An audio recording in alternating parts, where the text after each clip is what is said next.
Assalamualaikum warahmatullahi wabarakatuh. Waalaikumsalam warahmatullahi wabarakatuh. Perkenalkan, nama saya Japi Alpara Rajatan, kelas 6 dari SDN Coblong. Kali ini saya akan mewawancarai seorang guru di SDN Coblong yang bernama Ruby Rahmania. Apa kabar, Pak? Alhamdulillah baik, sehat. Oke, kita langsung aja ya ke utamanya. Pertama, seberapa penting literasi bagi Bapak? Seberapa penting literasi bagi saya? Tentunya literasi itu amat sangat penting, apalagi untuk siswa SD ya. Kenapa literasi itu penting? Ya kita lihat saja gitu ya. Bahkan skor PISA itu yang dijadikan patokan sebuah negara itu berpendidikan itu dari literasi dan numerasinya. Sebegitu pentingkah itu literasi bagi saya. Selain itu juga, selain sebuah nilai gitu ya, literasi juga mampu membantu manusia lebih mampu memahami gitu apa yang sedang dia lakukan. Misalkan sekarang kita sedang belajar misalnya. Nah, kalau orang-orang berliterasi gitu ya, otomatis pelajaran yang dia yang pelajari gitu ya, pasti jauh lebih bermakna gitu, Pi. Itu bedanya dengan orang yang kurang berliterasi. Apalagi literasi ini zaman sekarang itu hampir ada di mana-mana. Literasi digital, literasi, hampir segalanya ada literasi. Semua hal itu sangat tergantung dengan literasi. Literasi itu pemahaman saya adalah pemahaman terhadap suatu hal secara runtut gitu ya. Bukan hanya tahu saja, tapi paham ke dalam seluk-beluknya. Misalkan seperti di sini ada HP ini. Nah, orang yang hanya tahu itu hanya tahu HP gitu. Beda dengan orang yang berliterasi. HP ini bisa digunakan untuk apa? HP ini bisa dimanfaatkan untuk apa? Apa kelebihan HP ini? Apa kekurangan HP ini? Nah, seperti David Gadgetin lah ya. David Gadgetin itu berliterasi terhadap gadget yang dia review seperti itu. Itulah kenapa literasi itu penting, karena selain kita mengetahui apa yang kita pelajari, kita juga lebih paham gitu. Dan yang kedua, mengapa manusia harus berliterasi? Ya itu tadi ya, kenapa manusia harus berliterasi? Karena literasi ini bukan hanya membaca saja, tapi literasi ini kita memahami secara dalam tentang segala sesuatu yang ada di dunia ini, apa yang kita lakukan dan benda apa yang ada di sekitaran kita gitu. Ya tadi contohnya seperti HP, atau mungkin kalau kita belajar ya, tentang misalkan tumbuhan. Tumbuhan itu kita juga kan di kelas 6 belajar tentang sistem perkembangbiakan tumbuhan ya. Nah, orang yang berliterasi itu dia akan mencari tahu kenapa tumbuhan harus berkembang biak, bagaimana saja cara tumbuhan berkembang biak, mengapa alasan ada hal khusus apa, kenapa sih tumbuhan ini berkembang biak dengan cara ini, atau kenapa tumbuhan ini berkembang biak dengan cara ini. Nah, itu yang berliterasi itu sampai sedalam itu mereka pemahamannya. Beda dengan yang hanya tahu saja gitu. Oh, tumbuhan berkembang biak, ya sudah gitu ya. Semua makhluk hidup berkembang biak. Beda dengan yang benar-benar menjelajah secara dalam gitu, literasi itu. Berliterasi tentang ya tadi tumbuhan. Literasi ini ada di berbagai macam hal yang kita lakukan di dunia ini.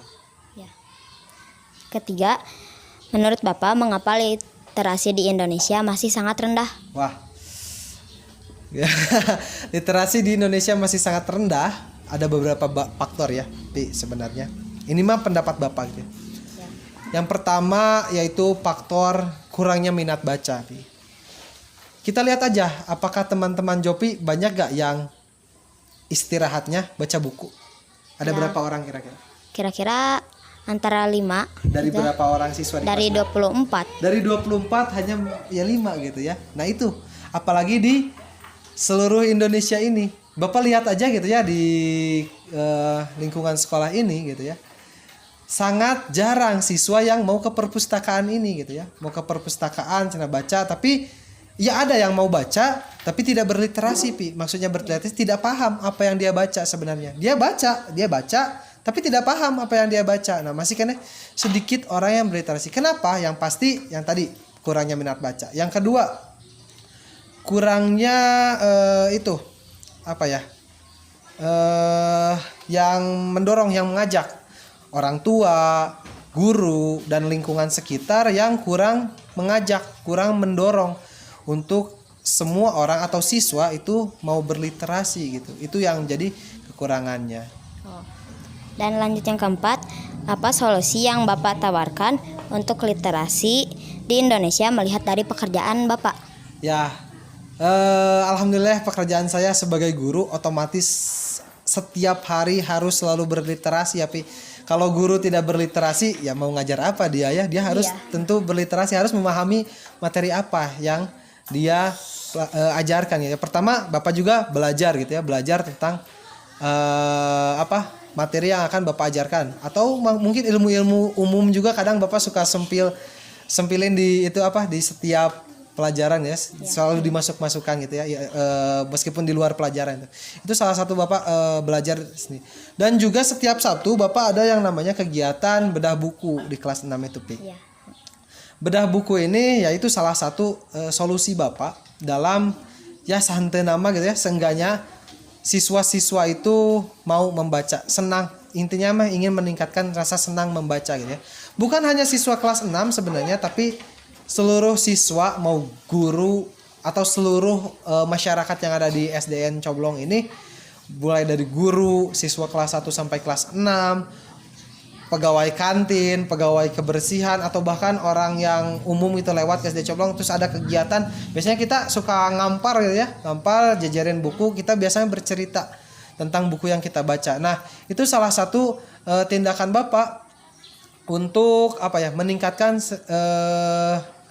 kemampuan literasi minimal di SD Coblong ini ya. Sebenarnya itu bukan ide Bapak 100%. Dulu itu pernah terjadi di kampus Bapak di UPI Cibiru. Ya. Ada yang namanya komunitas Komara Rancage. Mereka itu selalu mengadakan gerakan literasi setiap hari Rabu. Nah, itu memang asik-asik gitu ya. Buku yang mereka bawa gitu ya dikumpulkan. Itu lalu kita bahas bersama-sama. Mau buku apapun itu, mau buku tentang pelajaran, mau buku tentang ilmu pengetahuan, mau buku tentang pendapat seseorang, mau buku novel. Biasanya kita berbagi cerita gitu seperti. Nah, Bapak lihat gitu ya di kampus Bapak itu cukup sukses gitu ya untuk meningkatkan tingkat literasi orang-orang di kampus. Intinya jadi banyak yang suka baca, tertarik gitu baca. Ternyata asik juga nih buku ini gitu ya. Nah, banyak yang kayak gitu. Hanya Bapak coba di sekolah ini. Baru berjalan 1 tahun dari tahun kemarin. Nah, sekarang Bapak mau mulai tahun kedua untuk peningkatan literasi di sekolah ini gitu. Ya. Dan yang terakhir, apa saran Bapak untuk meningkatkan kemampuan literasi kami? Saran Bapak untuk meningkatkan kemampuan literasi, yang pertama ya kita harus senang membaca. Harus senang membaca. Apapun yang terjadi, paksakan. Baca itu bosan, paksakan gitu ya. Nah, cara kita senang membaca, yang pertama kita mulai senangi dulu apa yang kita baca. Misalkan ada yang suka dengan komik gitu ya, cerita-cerita komik. Ya silahkan baca komik, yang penting suka dulu membacanya. Ada yang suka drama, misalnya drama di film. Biasanya drama itu sama dengan novel, Pi. Silahkan baca dulu novel. Atau ada yang suka tentang misalkan seperti Bapak sangat menyukai tentang hewan-hewan. Baca buku-buku tentang hewan-hewan. Kalau kita suka, insya Allah nanti kita akan mencari. Nah, mencari dengan cara membaca. Nah, kalau kita sudah suka untuk membaca apa yang kita suka, insya Allah kita akan menemukan kesenangan dari membaca itu, Pi. Ketika kita sudah menemukan kesenangan dari membaca, misalkan kita membaca satu buku, oh ternyata banyak sekali hal baru yang saya pelajari, atau wah seru nih gini. Akhirnya dia mulai tertarik lagi dengan buku yang lain, baca lagi. Nah, awalnya dari sana, Pi. Nah, selain itu juga sebaiknya semakin banyak teman yang kalian ajak, semakin banyak orang yang membaca, bisa jadi insya Allah semua orang bakal senang membaca gitu, Pi. Karena orang lain baca, saya juga mau ikutan baca kadang kayak gitu ya, Pi ya. Nah, itu sih. Oke. Terima kasih, Pak. Sekian dari kami. Salam literasi. Wassalamualaikum warahmatullahi wabarakatuh. Waalaikumsalam.